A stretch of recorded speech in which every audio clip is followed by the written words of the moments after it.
Okay, so the long delayed discussion on improper integrals. This will be uploaded and the link will be given.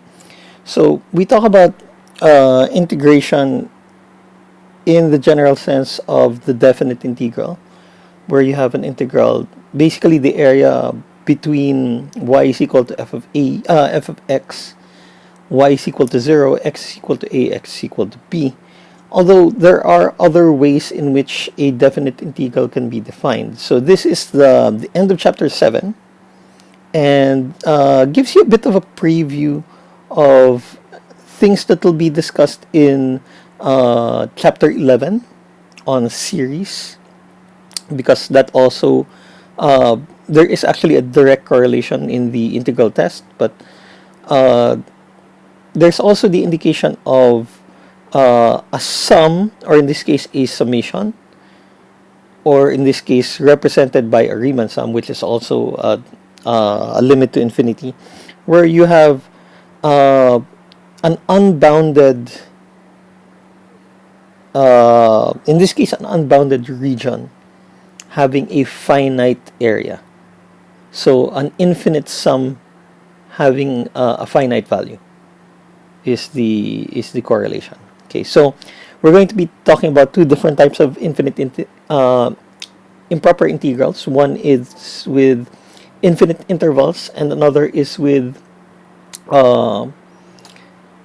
intervals where the function is unbounded. And then there's the slight correlation with the what should we call it? The slight correlation with the series, in this case series convergence tests, which we'll see in the end of this chapter. So when it talks about convergence of these improper integrals. Okay, so we will start with the behavior of this is a little irritating because it's a little slow again. Again, it's one of those places where in this case there is a transfer of video, so it's a little slow in the transfer. Okay, so I apologize if the audio isn't quite in sync. Okay, so let's move that way. So let's talk about type 1 improper integrals, which is basically one of the limits of integration is infinite, at least one. So it's either you have well, it's kind of easy to see where those are. So let's just try to do some examples. So the first example that's given is you're trying to evaluate. So this doesn't count as an example value. Okay, here's an issue that I have in that. Okay, we will try to sync this again. The typical problem with the okay, so that should be good enough. Okay, so we're getting the integral of 1 to infinity 1 over x squared dx. So the context of this is actually given as what the definition is, which is the limit of a dummy variable, to infinity, where the dummy variable takes the place of, okay, not sure why this is acting up this way. So you'll see in the lower left that I'm trying to adjust the focus, where the dummy variable goes to infinity. So basically this is the context in which this is given, and this is how this is usually solved. So whenever you have a limit to infinity, you replace it with a dummy variable, and you set that dummy variable to go to infinity, and then you try to resolve the definite integral that's normally solved here. So we can get the antiderivative. The antiderivative is negative 1 over x evaluated from 1 to t, but we also get the limit as t goes to infinity. So when you evaluate that, you get negative 1 over t minus negative 1 over 1. So you get 1 minus 1 over t. And since 1 is a constant, it's only 1 over t that becomes evaluatable. And this goes to 0, of course, as t goes to infinity. So this is equal to 1. So what does this correspond to? It corresponds to the idea that you're trying to evaluate the area under the curve of the hyperbola. This isn't quite a hyperbola, but it's hyperbolic-like, evaluated from x is equal to 1 all the way to the right. So that's unbounded. So what this indicates is that even though this region only has 3 curves bounding it, y is equal to 0, y is equal to 1 over x squared, and x is equal to 1, this area has a finite, this region has a finite area. And this is actually, one of those circumstances where it emphasizes the idea that you can have small enough additions. In this case, as you go forward, so as t goes to infinity, so you stop at x is equal to t, you have a value, the region has an area of t minus 1 over t. And as you go further along, that t gets larger, the number t minus 1 over t goes closer and closer to 1, so that we can say that as t goes to infinity in a sequence, the area gets larger and larger but is still less than 1, such that the difference that it has with 1 gets smaller and smaller.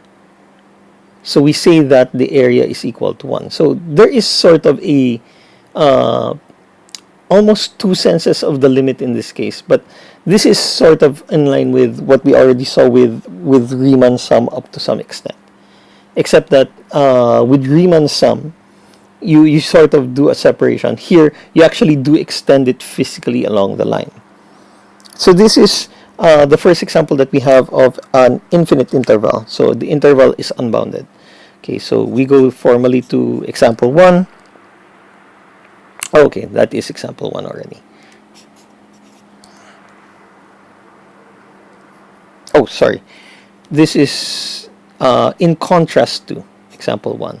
So for example 1, dx over x, this would be the limit as t goes to infinity of 1 to t dx over x.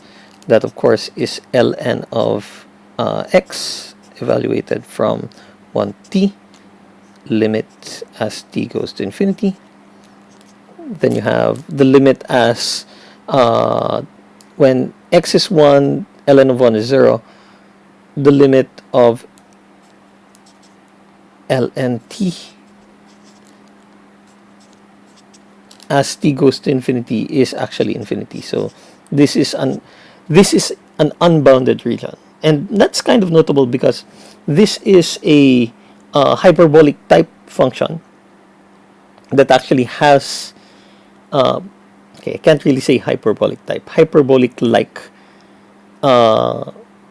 curve that bounds a finite area region, whereas this actual hyperbola does not actually bound a region in the same, in the same interval from 1 to infinity.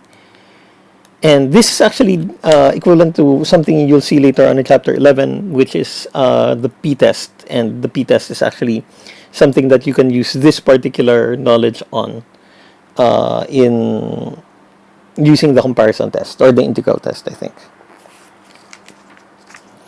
Okay. So here's the next example, example 2. Okay, I knew I wasn't supposed to be using this. This time from negative infinity to 0. X e to the x dx. Now, you may want to do it as the normal, which is you take it as a limit. So I'm probably not going to be using the black.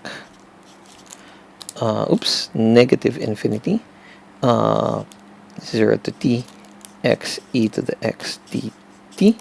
The x, we know, for example, that the antiderivative of x e to the x, we need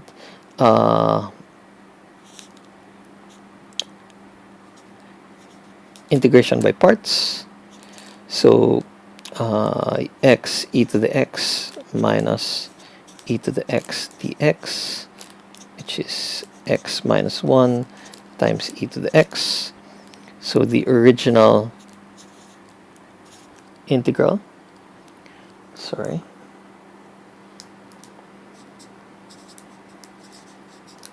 is equal to the limit as t approaches negative infinity of x minus 1 e to the x from t to 0.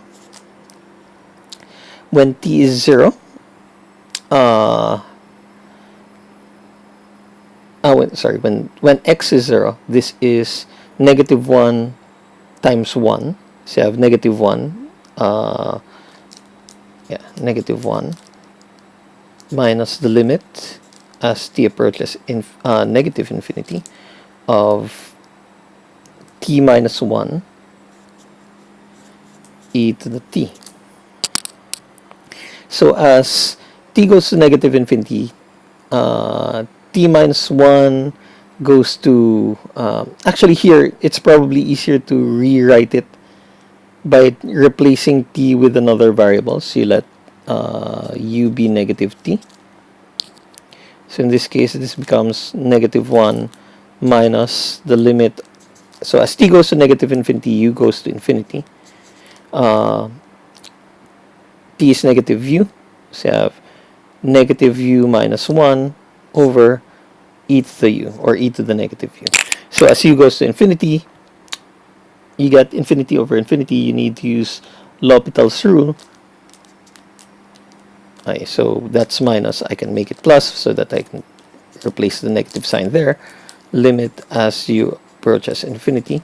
So according to L'Hopital's rule, get the derivative of both. You get 1 over e to the u. And as u goes to infinity, the denominator goes to infinity. So this entire limit goes to 0, and you get negative 1.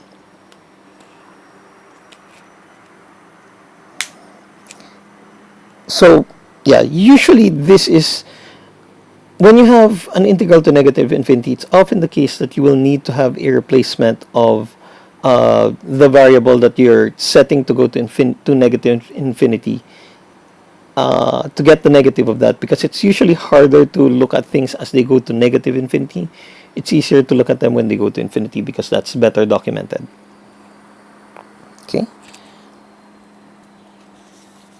Okay, so we have example 3. Can't see how cleanly that's okay. As expected, it's not as clear. There you go. Okay, so may as well just keep one of those there so I can move this and write. Okay, so we have an integral now over the entire real number line. So sometimes you'll see this written as something else. So this dx over 1 plus x squared. Okay, I think I will try to refocus that because it's a little blurry.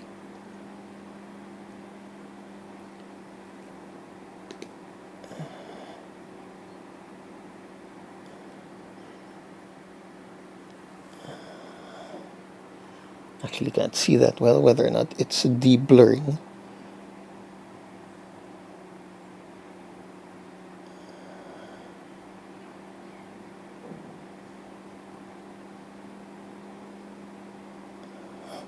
There. Okay. So in this case, sometimes you'll see this written, in other contexts, this would be written as the integral over the real number line.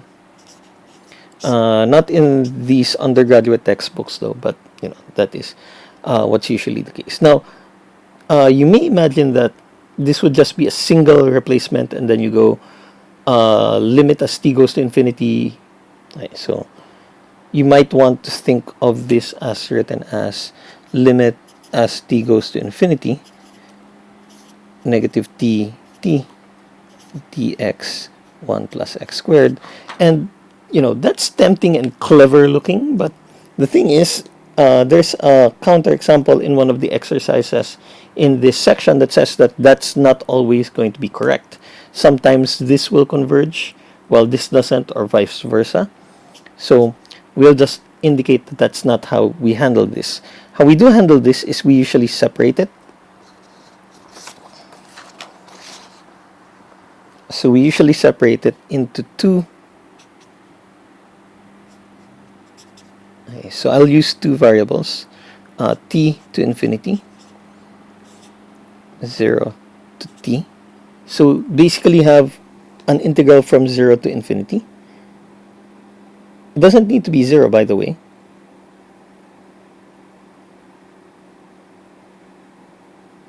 It doesn't need to be 0.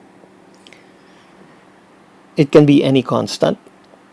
Dx 1 plus x squared, whichever is convenient. In this case, 0 is convenient. Plus the limit as u goes to negative infinity. We'll change that later on, since we don't like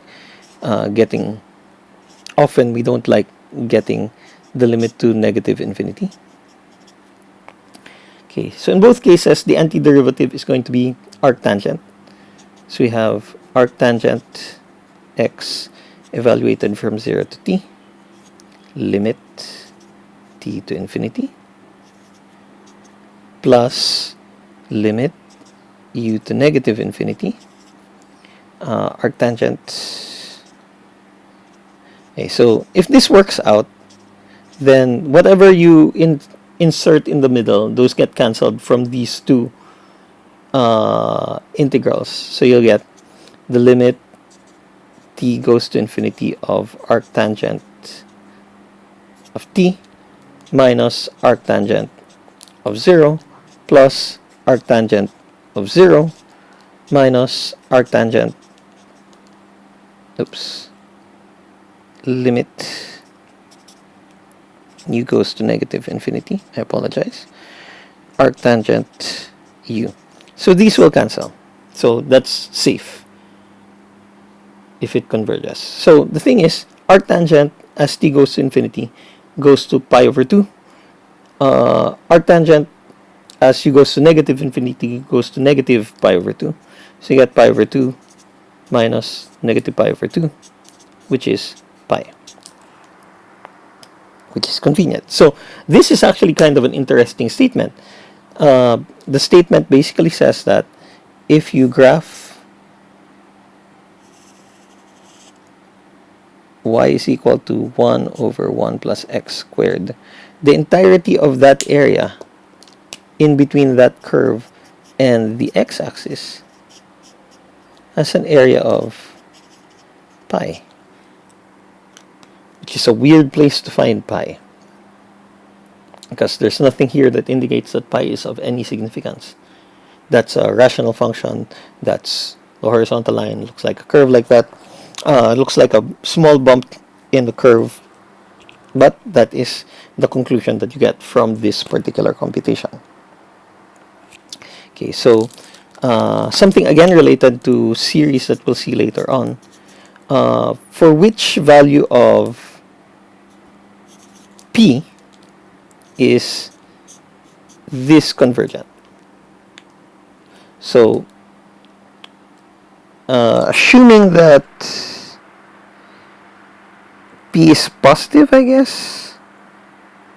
Yeah, I mean, it's as long as p is not 1, you get x, where you get x to the negative 1, this is evaluatable. So this is going to be the limit as t goes to infinity.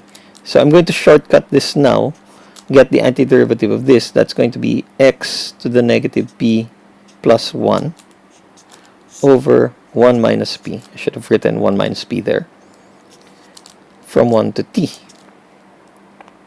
So that's a constant, and we know that if p is not equal to 1, because we already know that when p is equal to 1, this is divergent. Okay? So in that case, you get 1 over 1 minus p times, when x is 1, this is always going to be 1. And then you have t there. Okay, so you have limit as t goes to infinity of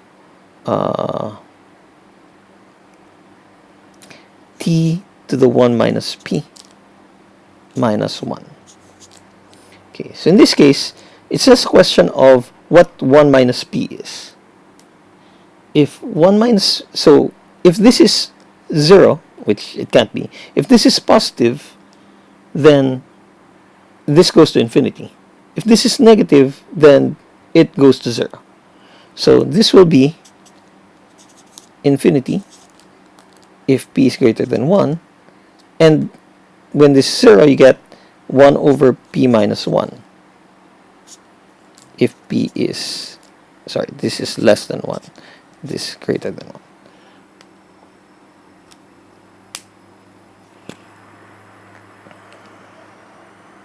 So we see that this integral diverges, goes to infinity in this case, if p is less than 1. Also, we've shown that it diverges if p is equal to 1. So we can add that part. We can add equals. And it converges to 1 over p minus 1 when p is greater than 1. So that can be actually any number, because it can be a really large number if p is close to 1. And it could be less than 1 if p is greater than 2. So I guess it can be anything except 0. Anything positive is what the answer should be.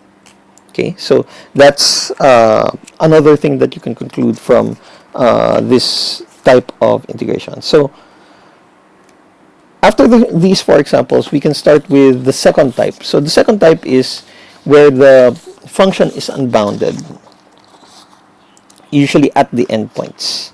Because if it's not at the endpoints, if it's in a midpoint, you can always split it at the point of infinite, what's the term? Where there's a infinite discontinuity. Okay, so let me just refocus this. So that gives us the second type of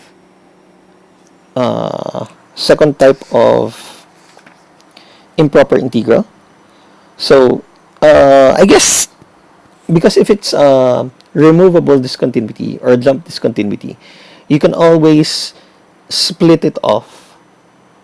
You can always, because the integral goes from one end to another. I guess discontinuities are fine, but this is mostly significant for infinite discontinuities. If it's a jump discontinuity or a removable discontinuity, then you can separate it into parts that are piecewise continuous. Well, at least piecewise continuous on the interior. Where, if you've noticed, it really doesn't care what happens at the endpoints unless you can't evaluate it at the endpoints. So if you can't evaluate it at the endpoints, it's not evaluatable. If you can't evaluate the antiderivative at the endpoints, then there's no point in using the fundamental theorem of calculus to solve these problems. So these usually matter, I guess, if it's type of removable discontinuity, then it actually just places a hole in a place that's probably integrable. If it's a jump discontinuity, it's about the same. So this really only has relevance in places where there are points of infinite discontinuity, although it safely covers everything with any type of discontinuity.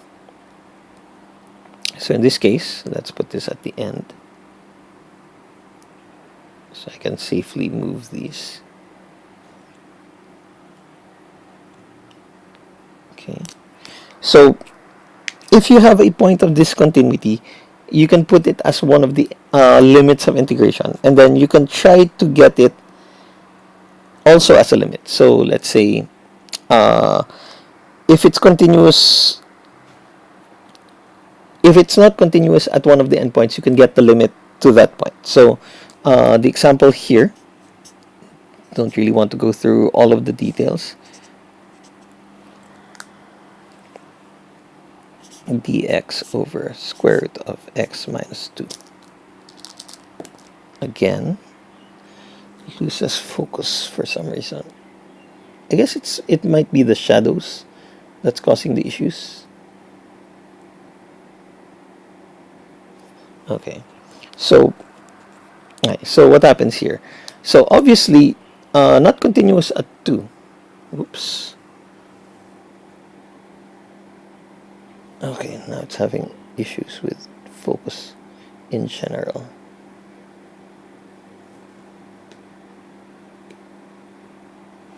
Okay, so I'll have to manually set the focus to this, and then, it'll be a little fuzzy, so I apologize. Okay, so in this case, obviously not continuous at 2, because it makes the denominator 0. So does this have an integral? Well, to take care of that discontinuity, we also incorporate a dummy variable, and we set the limit. In this case, it's a one-sided limit from 5 to t dx square root of x minus 2. Okay, so I guess it would have been better to do the change first. So let's do the change first and then change the limit. It will be the same if we do it both ways, but we'll need to change this dummy variable. So I'll change it to u. So if we replace u is equal to x minus 2, then you have du is equal to dx, and then you have integral from 0 to 3. So when x is 2, u is 0. When x is 5, u is 3. Du over square root of u, and then get the limit of that limit as t goes to 0 from the right. T3 du square root of u. It's easy to see here what to do. That's u to the negative 1/2. The antiderivative is u to the 1/2 over 1/2, or 2 square root of u, integral from t to 3, limit as u goes to 0 from the right. Okay, so in this case, it's kind of obvious that this function is continuous. Well, right continuous at 0. So this is evaluated to 0 at 0. And then it's equal to 2 square root of 3. So that has a value, even though technically that goes to infinity.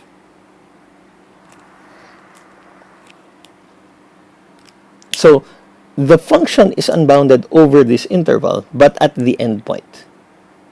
And again, similar to what happens, basically we've just flipped it over. Instead of the area being infinite going to the right, here the area is infinite going upward.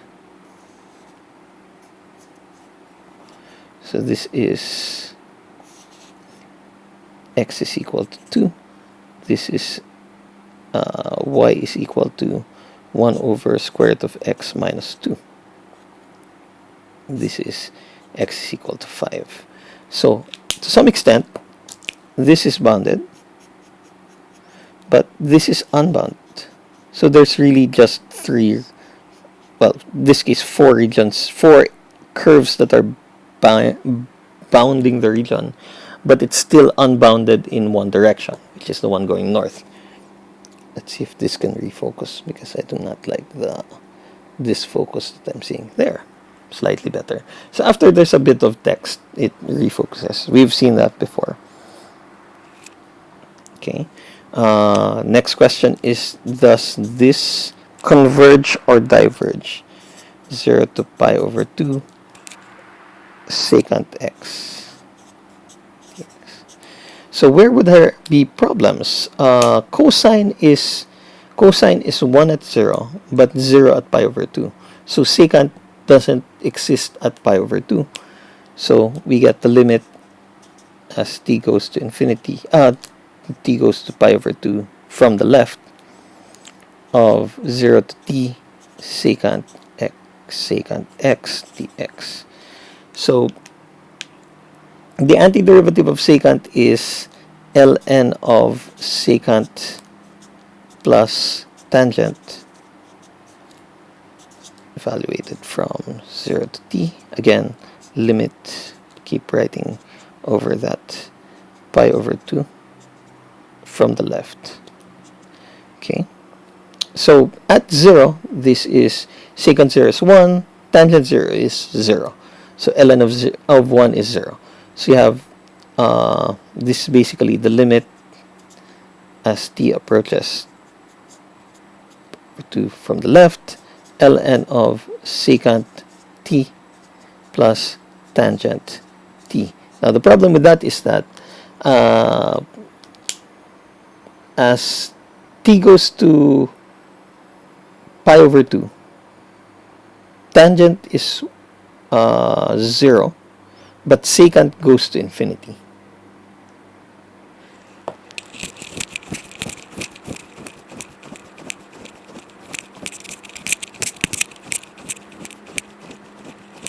Yeah, I don't think there's a way to fix that, because this is basically almost the same. So I can't really insert it because ln is not going to be continuous over this thing, I think. So it's sort of what's the safest way to do this?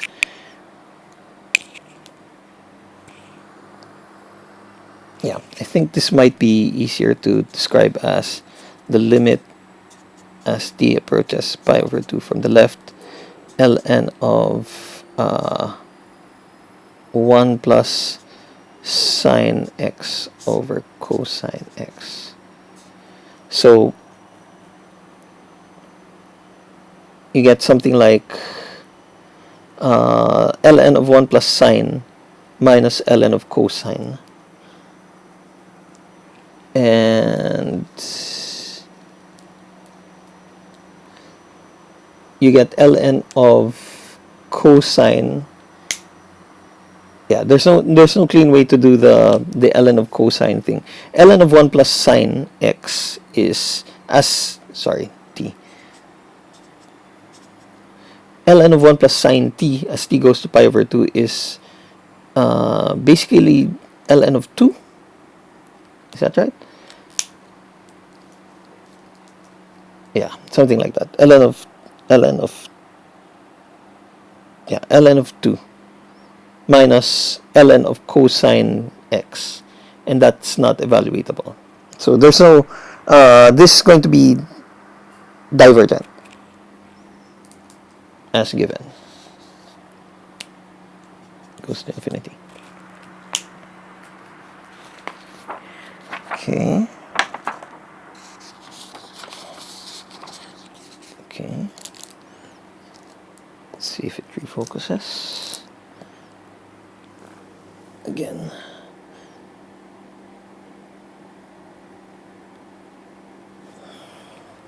Okay, so the next example is kind of unassuming looking. Example 7. We want to get this antiderivative, and it looks so unassuming until you realize that somewhere in the middle of the interval from 0 to 3, this is divergent because of the x minus 1.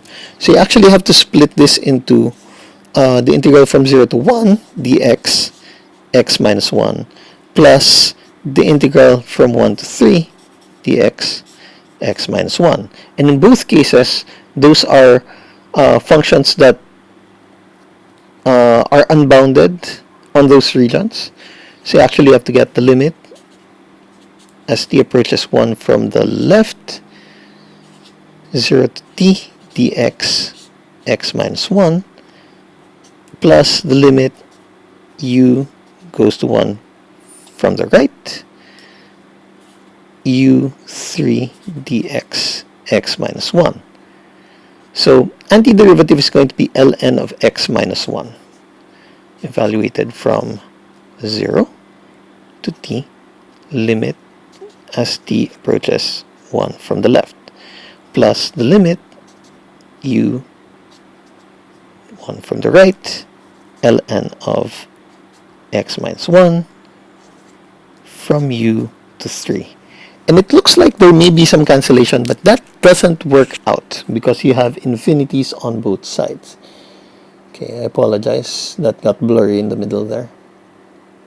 Okay, so again, this hides the fact that this function is not continuous somewhere on the interval at 1, because 1 makes the denominator go to 0. So what you need to do is you need to split it into two intervals. And then they're both intervals where the function is not completely continuous. So you have to get the limit towards the point of discontinuity. And then you have this. Now the problem here is that it looks like there's going to be a limit to infinity and then limit to infinity that seems to cancel, but they won't cancel because that's an indeterminate.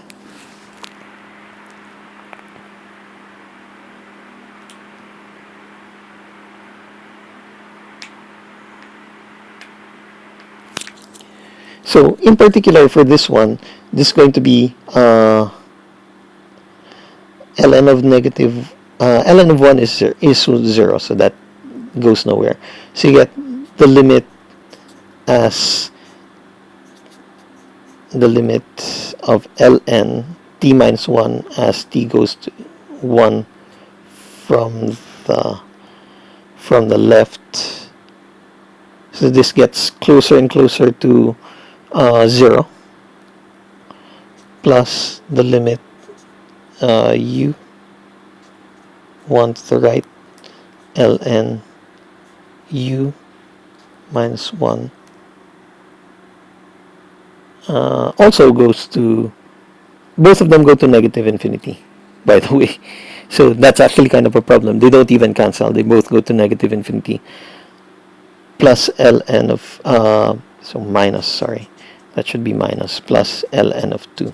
So the problem is you have infinity minus infinity, which is indeterminate, and the problem is you can't combine them because they're two different limits. So the book just tries to evaluate this and says that's divergent, so this and this is also divergent.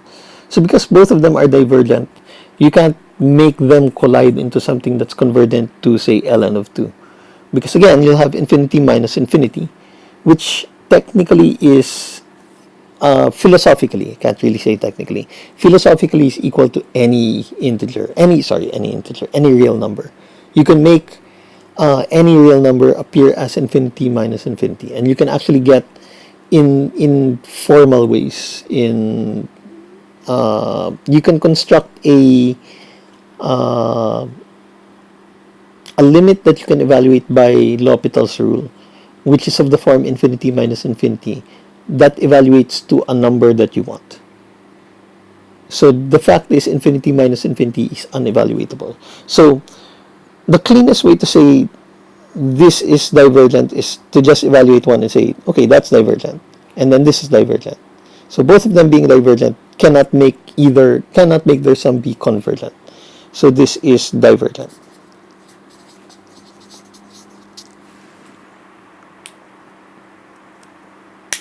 So if you actually just evaluated this as ln of x minus 1, absolute value of x minus 1 from 0 to 3, you might think, oh, it's ln of 2 minus ln of 1, which is ln of 2, which is wrong because it ignores the fact that there is some sort of divergence there. Okay, and one more example. So 0 to 1 ln of x dx. So we already know that the antiderivative of ln of x is x ln x minus x. So this is not evaluatable at 0. So we get the limit as t approaches 0 from the right. This t1. So at 1, that's 0 minus 1. So you have negative 1 minus limit t approaches 0 from the right, x ln x minus x. This is evaluatable. The limit of this as t goes to 0 is 0.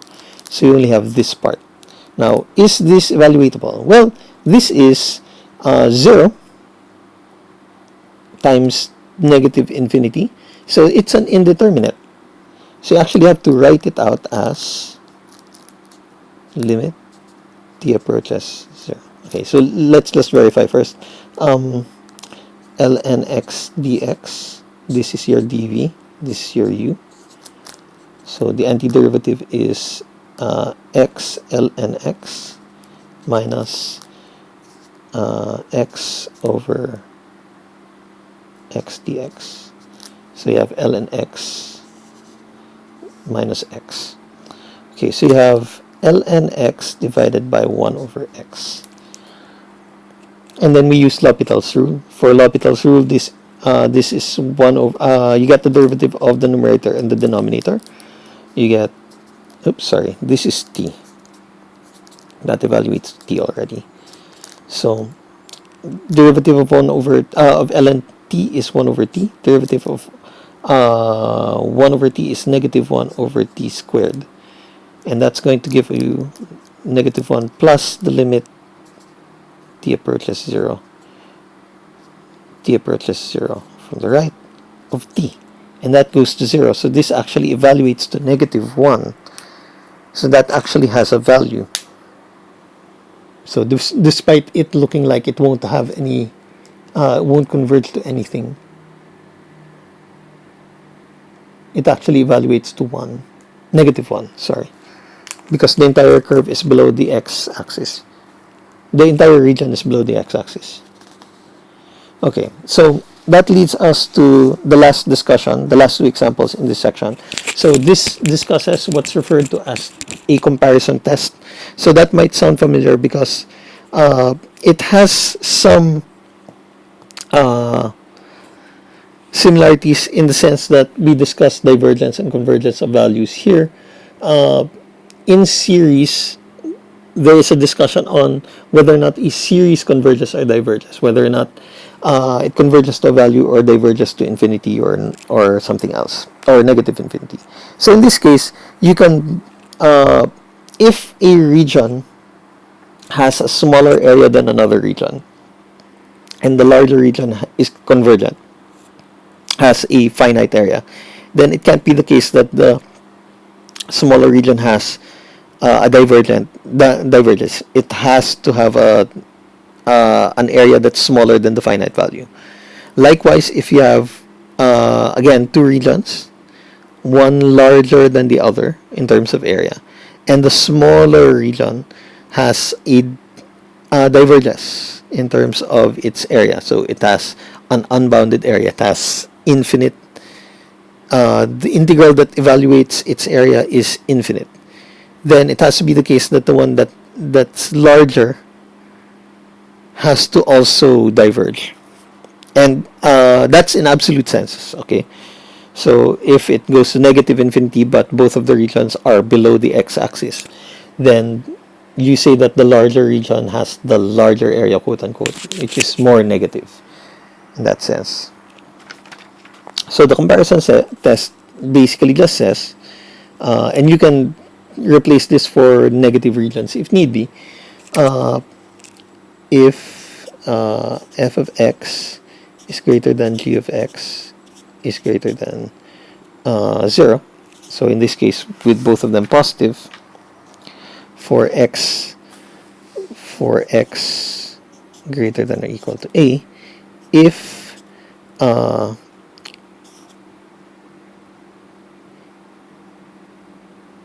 a to infinity g of x converges, f of x, the larger one, then the integral over the same interval also converges for the smaller one.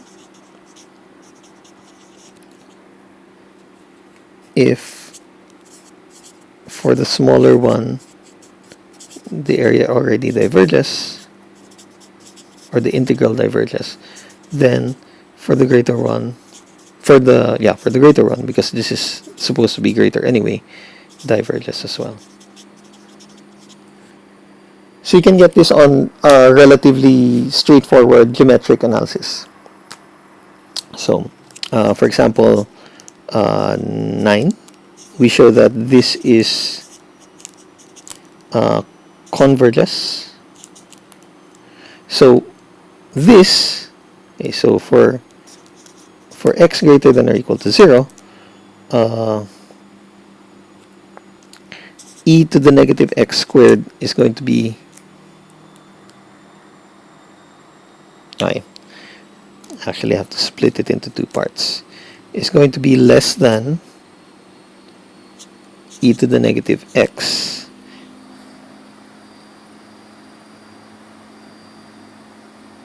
and for 0 to 1, this should converge. There's no issues.